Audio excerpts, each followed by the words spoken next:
படிப்பு உங்களோட இடம் அதை பற்றி கொஞ்சம் சொல்லுங்கள்.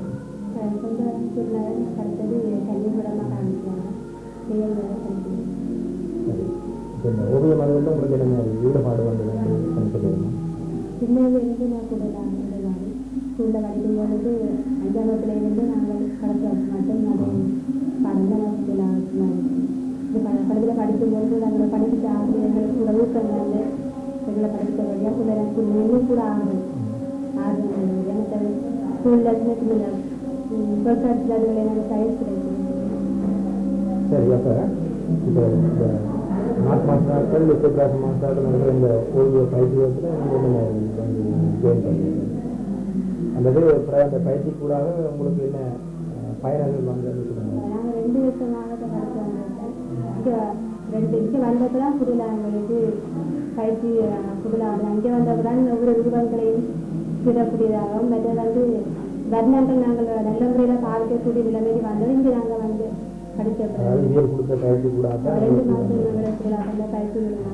நுணுக்கமான சில விஷயங்களை நீங்கள் தெரிஞ்சிருக்கீங்க. அப்போ மொத்தத்தில் வந்து இந்த பயிற்சியால் நீங்கள் மேலும் சிறப்பாக ஓவியங்கள் வரையக்கூடிய ஒரு நிலைக்கு வந்திருக்கீங்க வந்து நினைக்கிறீங்க. சரி, இப்போ நீங்கள் 2 வருஷமாக இங்கே எல்லாம் பழைய 2 சொல்லியிருக்கீங்க. இப்போ இதில் கணக்கு ஓவியங்கள் சொல்லியிருக்கீங்களா? என்ன கிட்டத்தட்ட எவ்வளோ சொல்லியிருக்கீங்க? 70 படங்கள். சரி, இப்படி நீங்கள் அந்த படங்கள் எல்லாம் சொல்கிறீங்க. இப்போ இந்த படங்கள் சொல்கிறது அல்லது அதுக்குரிய முறையில் அந்த வர்ணங்கள் சொல்கிற அந்த இயல்கள் எல்லாம் அதற்கூடாக நீங்கள் என்ன பொதுவாக இந்த ஓவியமாக வரையதான் விரும்புகிறீங்க? அல்லது இந்த வர்ணங்களுக்கு கூட என்ன விசேடமான ஒரு அர்த்தத்தை நீங்கள் கொடுக்க விரும்புகிறீங்க? விரும்பினது இயற்கை காட்சிகள் கூட இருக்கும். தற்போதைய நிலைமையில் நாட்டில் சொல்கிற பொழுது இப்போ எங்களுடைய தமிழ் பிரதேசங்களில் நடக்கிற அதில் பெற்று கூட ஆர்வம் அப்படி கணக்கில் இருக்கீங்க. எவ்வளோ படம் 5 படங்களுக்கு நான் அப்படி அப்போ அங்கெல்லாம் காணாது.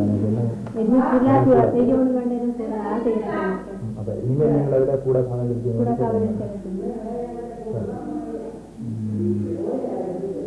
இப்போ 70 படங்கள்லேருந்து நீங்கள் சொல்லியிருக்கிறீங்க என்று சொன்னால் சில விஷயங்களும் உங்களுக்கு கூட அக்கறை இருக்குன்னு தான் சொல்கிறீங்க. சரி, இப்படிலாம் தீர இல்லை.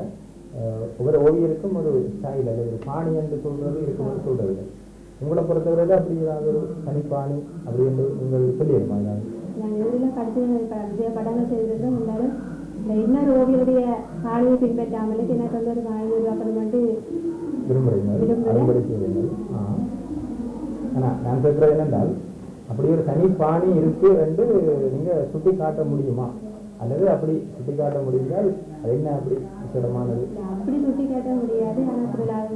ஆனால் வருந்த படங்களை மற்றவர்கள் பார்க்கறதுலமா அவையோட அபிப்பிராயங்களை கேட்டு புரிய தன்மையில் இருக்கிறது பார்க்கக்கூடிய ஒரு அப்போ பார்வையாளர் தான் அப்படி ஒரு பொருத்தன்மையை கண்டுபிடிக்கணும்.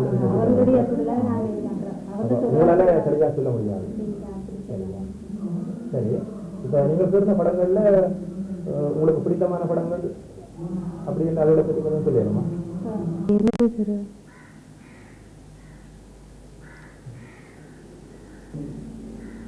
இதுவும் எனது குருதான். அடுத்தது தோழிய. நான் விரும்பி இருந்த படங்களுக்கு எனக்கு மிகவும் பிடித்தமான படம் இந்த படம். சிந்தனை. நான் எதிர்பார்த்து இருந்த படங்களுக்கு எனக்கு விருப்பமான படம், நான் விரும்பி இருந்த படங்களுக்கு இதுவும் உண்டு. தாயும் குழந்தையும் இந்த படம் எனக்கு கூடுதலாக விருப்பமான படம். அடுத்தது வேதனை. எங்கள் நாட்டில் நடக்கின்ற பிரச்சனையை தமிழர்களாகி நாங்கள் படுகின்ற ஒவ்வொரு வேதனைகளை நினைத்து நான் கீர்ந்த படம் கூடுதலாக எனக்கு இதுவும் விருப்பமான படங்களில் உண்டு. இளம்பெண். சோகத்தையே மயமாக கொண்டு கீர்ந்த இந்த படம். இந்த ஓவிய அரங்கேற்றம் சொல்லிக்கொடுத்துதான் நடந்தது. இந்த ஓவிய அரங்கேற்றம் நடந்து முடிந்த பிறகு நீங்கள் என்ன மாதிரி இருப்பீங்க? அதாவது இல்லை ஓவிய அரங்கேற்ற நிகழ்ச்சி வந்து உங்களுக்கு ஒரு சந்தோஷத்தை கொடுத்துக்கணும்னு நினைக்கிறேன். அப்போ அந்த ஓவிய அரங்கேற்றம் நிகழ்ந்தது தொடர்பாக உங்களோட கருத்துக்களை சொல்லுங்க கொஞ்சம். கூடுதலாக ஆர்வம் அதெல்லாம் சொல்லுவோம். நாங்கள் எதிர்பார்க்காத அளவுக்கு கூடுதலான ரசிகர்களை நாங்கள் பார்க்கிறதுக்கு நல்ல ஆர்டிஸ்ட் மேலே வந்தவங்களை புத்துணர்ச்சினாங்க. ஒவ்வொரு படங்களையும் பார்த்து நீங்கள் இப்படி தெரிந்தாங்க எல்லாம் சொல்லி ஒவ்வொரு படங்களுக்கு நல்ல விளக்கங்களை போட்டுருங்க.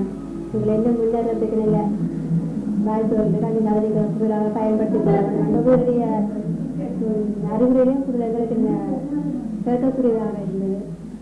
மற்ற ஓவிய அரங்கேற்றத்தினால நாங்கள் கீர்ண படங்கள் ஒவ்வொன்றையும் பார்த்து மற்றவங்க சொல்லக்கூடிய மற்றவங்க சொன்ன ஒவ்வொரு கருத்துகளையும் நினைத்து பார்க்கும்போது ஃபுல்லாக சந்தோஷமாக கூடுதலாங்களுக்கு இந்த ஓவிய அரங்கத்தில் கூடுதலாக உற்சாகம் வந்துருக்கு. சரி, இந்த ஓவிய அரங்கேற்றத்தினால உங்களுக்கு நல்ல உற்சாகம்லாம் வந்துருக்கான்னு தெரியல.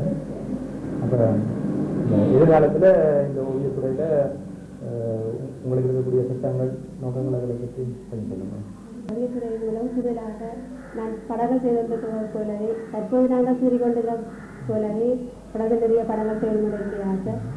அடுத்தது வந்து எங்களை மாதிரி சின்ன நாங்கள் சுற்றுலாக இருக்கிற ஆர்வத்தை போல சிறுவர்களுக்கு ஓவியத்துறையினால் சுற்றுலாவுக்கு பயிற்சிட்டு அது நல்ல மாதிரி முன்னேற்ற வரக்கூடிய ஆசை. சுற்றுலாக விருப்பம் அப்படிப்பட்ட சிறுவர்களுக்கு சுற்றுலாக நாங்கள் எங்களை சொல்லி அவர்களை உருவாக்கணும் என்ற நோக்கமாக சொல்லி அப்படி வாய்ப்புகிறத கண்டிப்பாக அவர்களுக்கு சுற்றுலாவை நாங்கள் செய்யப்படுகிறோம். வாய்ப்பு கிடைத்தால் என்று சொல்கிற பொழுது நீங்கள் அந்த வாய்ப்போட உருவாக்கி கொண்டது நல்லது. ஓவிய அரங்கேற்றத்தில் உங்களோட பயிற்சி வகுப்பில் பங்கு பெற்ற 3 மாணவியுடைய ஓவியங்களை நாங்கள் பார்த்தோம். அது 2 பார்த்தோம். அதை பற்றி அதனால உங்களை பற்றி அறியணும் நம்ம விரும்புகிறோம். இப்போ உங்களோட சொந்த இடமுங்க கண்ணாடி அது எங்கே படிக்கணுங்க? எவ்வளோ வரைக்கும் படிக்கிறீங்க? சரி. அப்போ இப்போ நீங்கள் இந்த கிட்டத்தட்ட 45 ஓவியங்கள் இந்த அரங்கேற்றத்தில் வச்சுருக்கீங்க. அப்போ பாடசாலை நாட்களிலே இருந்து இந்த ஓவியத்துறையில் உங்களுக்கு ஈடுபாடு இருந்ததா? நாட்டம் இருந்தது. ஆனால் கல்வியாக 2 வருஷமாக தான் இந்த ஓவியமே நாம் தெரிவித்தோம். அப்போ ஓரளவு இப்போ உங்களுக்கு இப்படி நாட்டம் இருந்தது, அதுக்கு உங்களோட பாடசாலை நாட்களிலேயே ஒரு ஆசிரியர் மேல் அல்லது உங்களோட பெற்றோர் போன்றவர்கள் ஊக்கத்தை கொடுத்திருக்காங்க. பெற்றோரும் சரி ஆசிரியரும் சரி நல்ல ஊக்கம் கொடுத்தனால அதாவது உங்களுடைய அக்கறையும் இவர்களுடைய ஆதரவும் ஊக்கமும் உங்களுக்கு. சரி. இப்போ அதுக்கு பிறகு நீங்கள் இந்த மார்க் மாஸ்டர் சுப்ராஜ் மாஸ்டர் நடத்துகிற பயிற்சி வகுப்பில் சேர்ந்துருக்கீங்க. அது அந்த பயிற்சியில் எவ்வளோ காலம் நீங்கள் ஈடுபட்டுருக்கீங்கள்? அதனால நீங்கள் பெற்ற பயன் என்னென்று எல்லாம் 2 வருஷமாக நாங்கள் இந்த வகுப்புக்கு வந்து கொண்டிருக்கிறோம். ஆரம்பத்தில் ஸ்கெச்சஸ் தான் நாங்கள் போட்டு கொண்டிருந்தோம். அவ்வளோ வர்ணங்கள் தீட்டுறதெல்லாம் எங்களுக்கு அவ்வளோ தெரியாமல் இருந்தது. பிறகு இங்கே வந்து படித்த பிறகு தான் 20 டைம் படித்த பிறகு தான் எங்களுக்கு அந்த வர்ணம் தீட்டு முறையெல்லாம் எங்களுக்கு பரிச்சயமானது. இப்போ தனியாக வர்ணம் தீட்டும் முறைகள் மட்டும்தானா அல்லது இப்போ இந்த சிற்பமான முறைகளை உருவாக்குதல் அல்லது புதிய கற்பனை படைப்புகளை உங்களுடைய புதிய ஆளுமையோட வெளிப்படுத்துறதுக்கு எல்லாம் இந்த பயிற்சி உதவி இருக்கும்? சரி. அப்படியாக சொன்னால் இப்போ இதன் மூலம் இத்தகைய முறையான அறிவுள்ள அக்கறையுள்ள ஆசிரியர்கள் கொடுக்கக்கூடிய பயிற்சி இந்த ஓவியத்துறையை வளர்க்கறதுக்கு நிரம்ப உதவும் என்றது உங்களுடைய அனுபவத்துக்கு கூடாக நீங்கள் வெல்ல முடியாது. அதாவது அவசியம் என்று நீங்கள் கருதுவது என்பது எந்த அடிப்படையில் இப்போ வேறு இடங்கள்ல நடக்க இல்லை, அரசலாக நடக்குது, இது மேலும் வளரணும் என்று நினைக்கிறீங்க? வகுப்பு நடக்காதனால இப்படி நடப்பது உங்களுக்கு மிகவும் வரவேற்கத்தக்கன்னு சொல்லுவேன். சரி. இப்போ இந்த அரங்கேற்றத்தில் நீங்கள் வைத்த ஓவியங்கள் எல்லாம் ஒரே ஏரியா கூறியிருக்க மாட்டீங்க, ஒவ்வொரு காலங்கள்லாம் கூறியிருக்கீங்க.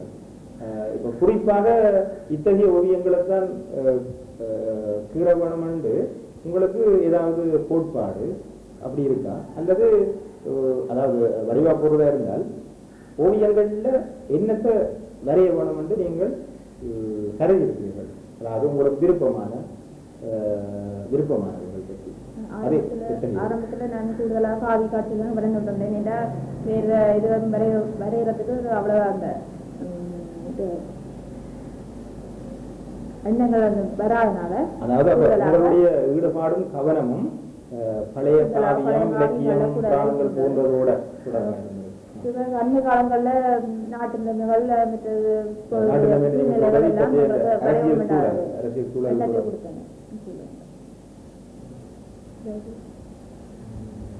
கிட்டத்தட்ட கூட ஓவியங்கள் இப்ப கூறியிருக்கீங்க இல்லாம அரங்கத்தில் வைத்தது 60 அப்படித்தான் கூறியிருக்கு. இதுல வந்து இன்னொரு வெளியே பேசுறாங்க நினைக்கிறேன். இப்போ எந்த கலையிலையும் வந்து ஒரு கலைஞனுக்கு ஒரு ஸ்டைல், அதாவது ஒரு பாணி, அவருக்குள்ளே ஒரு தனித்துவமான சில முறைகள் இருக்கணும்னு சொல்லப்படுறது. இப்போ அப்படி உங்களுடைய படைப்புகளில் ஒரு தனிப்பாணி இருக்குன்னு நீங்கள் கருதுறீங்களா? அப்படி என்று சொன்னால் அதை பற்றி கொஞ்சம் சொல்லலாம். இந்த பக்கத்தில் கலர் வந்து கொஞ்சம் சொல்லி கொஞ்சம் அமைதியாக வர்ணங்கள் வந்து அமைதியாகவும் டாக்கா அந்த ஆண்டு வகையாக இருக்கின்றன என்று கூடுதலாக கரும்பு நிறங்கள், கூடுதலான மண் நிறங்கள், கூடுதலான பால்கள் வழக்கம். எனக்கொண்டு ஒரு பாணி வந்து நாங்கள் இனிமேல் தான் அதை நாங்கள் உருவாக்க வந்து நாங்கள் விரும்புகிறோம். ஆனால் இப்போ இதுவரைக்கும் வெளிப்பட்ட உங்களோட ஓவியங்கள்ல ஏதாவது ஒரு தனித்துவமான அம்சம் இருக்குன்னு நீங்க கருதுறீங்களா? லேசாக அம்மை காலத்தில் லேசாக வந்தால் நான் கருதலாம். ஆனா அது உங்களுக்கு தெளிவா சொல்றது கொஞ்சம் சிரமமா இருக்கு. ஆனா அப்படி இருந்துச்சுன்னா அது இப்படி போடலாம். உங்களோட ஓவியங்களை பார்க்குற பார்வையாளர் தான் இதுல வித்தியாசமான அம்சங்கள் இருந்து இதுதான் உங்களுடைய தனி அம்சமா இருக்கலாம் என்று கருத வேணும். என்ன சரி. மற்றது இப்ப நீங்கள் கணக்கு ஓவியங்கள் எல்லாம் கூறியிருக்கீர்கள். அந்த ஓவியங்கள்ல இப்ப பொதுவாக நீங்கள் சொல்ற ஓவியங்கள் எல்லாம் உங்களுக்கு பிடித்தமாக தான் இருக்கலாம். ஆனால் சிறப்பாக ஒரு 7 ஓவியங்கள் உங்களுக்கு மிக பிடித்தது ரெண்டு நாங்கள் கலைக்கிறதா இருந்தால் அதில் நீங்கள் என்னென்ன ஓவியங்களை சொல்லுவீங்க? ஓவியங்கள் இருக்கின்றன. எவ்வளவு ஓவியங்கள்? அப்படி ஒரு 7 ஓவியங்கள். இது நான் ஆரம்பத்தில் செய்த ஓவியம். இதற்கு அதிக நாட்கள் நான் செலவிட்டதுனால இது கூட இது காட்சியிலும் சரி உருவாகத்திலும் சரி என்னை மிகவும் கவர்ந்த படம். இதை நான் வரைவைத்து 1/2 மணி நேரம் தான் எடுத்தது. இந்த செய்தியை அறிந்து மறுநாளே இந்த படத்தை நான் வரைந்தேன். என்னுடைய கலர் தான் என்னை மிகவும் கவர்ந்தது. அகதிகள் இதில் நான் எனக்கு வந்து தனிப்பாணியை இதில் தான் உருவாக்க நான் விரும்பியதால் இந்த படம் எனக்கு மிகவும் பிடித்தது. அதுவும் அதே விடுதலைக்காக, அதுவும் அதே காரணத்துக்காகத்தான் எனக்கு அதை விரும்பினேன். குரு எனக்கு குரு வந்து இது முதலில் நான் செய்த போர்ட்ரேட் ஆக்களை பார்த்து அப்படி வரைவது. இது நன்றாக அமைந்ததாக ஆசிரியர் சொன்னதனால் கூடுதலாகவும் அதோட சரி எனக்கும் மனதுக்கு பிடித்தமான படம். தாண்டவம் என்னுடைய கலரும் என்னுடைய உருவமைப்பும் என்னை மிகவும் கவர்ந்தது.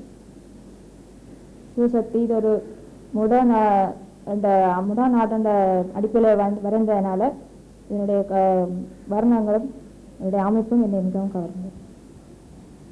நான் ஒரு கேள்வி கூட நான் சொல்றேன். உங்களோட சிவசக்தி என்ற ஓவியம் பொதுவாக அது ஒரு நவீன ஓவிய முறையில ஒரு சிதைப்பு கொள்கையின் அடிப்படையில் சிவனையும் பார்வதியை நீங்கள் கூறியிருக்கிறீர்கள். பொதுவாக மனிதர்களே அல்லது மிருகங்களே அல்லது வேற பொருள்களை இவ்வாறு சிதைப்பு கொள்கை கூடாக நவீன ஓவிய பாணியில் கூறுவது ஓரளவு பழக்கமாக இருக்கு.